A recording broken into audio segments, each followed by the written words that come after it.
શું તમારી ઉંમર 60 વર્ષથી વધુ છે? તો સરકારની આ યોજના હેઠળ દર મહિને પેન્શનનો લાભ મળી શકે છે. આ છે ઇન્દિરા ગાંધી રાષ્ટ્રીય વૃદ્ધ પેન્શન યોજના 2026. આ યોજના હેઠળ ગરીબી રેખા નીચેના 60 વર્ષ કે તેથી વધુ ઉંમરના પાત્ર વરિષ્ઠ નાગરિકોને દર મહિને પેન્શન આપવામાં આવે છે.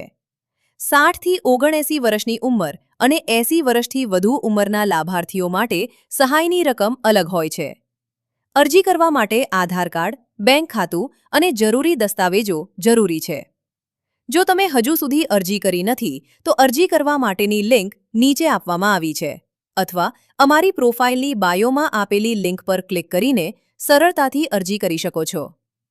આવી જ સરકારી યોજનાઓ, પેન્શન, સ્કોલરશિપ, ભરતી અને સરકારી લાભોની સાચી માહિતી મેળવવા માટે હમણાં જ અમારા પેજને ફોલો કરો અને આ વિડિયો તમારા મિત્રો અને પરિવાર સાથે જરૂર શેર કરો.